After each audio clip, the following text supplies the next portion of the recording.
Hello, my name is Andrew Migliazzo, and today I'd like to share my response to a question asked by my classmate Kiersten Burchette.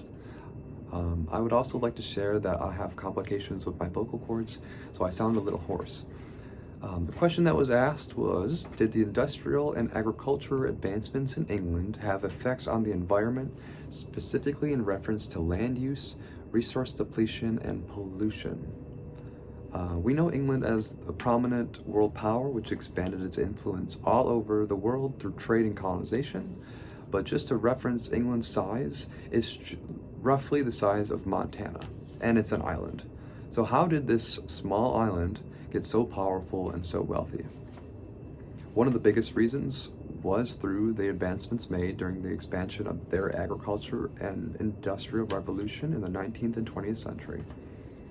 First off, with the agricultural revolution, it began with very primitive methods and eventually evolved into a flourishing farming nation by the agricultural revolution in the 1800s. Several factors played a big role in this time and were also significant factors to environmental degradation and pollution. Factor number one, England's mission to transform and convert what the Crown considered to be unhealthy wetlands in eastern England. These wetlands are located between the sea, the water, and the freshwater inland, and they wanted to convert this into farmland in the 1600s. Though it was eventually very successful, it had a large pushback by the local community. It ended up degrading the landscape and ruined habitat for many local waterfowl and other native flora and fauna. Factor number two, discovering the benefits of nitrogen and sourcing it from natural resources like bird guano led England to discover the source of bird guano off the Peruvian coast islands, and you can only imagine the trip that would have been to sail a boat all the way across the world just to dig up some bird poop. Well, eventually they dug up enough where it dried up after several hundred years of the Peruvian government exploiting this resource.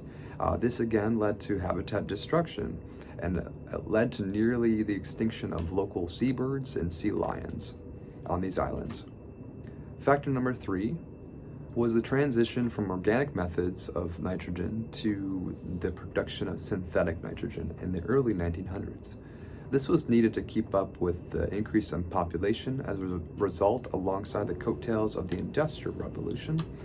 The manufacturing of this synthetic nitrogen depended heavily on the combustion of fossil fuels, which in turn led to serious greenhouse gas emissions. As for their Industrial Revolution, for centuries, home heating was done with conventional methods of burning wood and coal.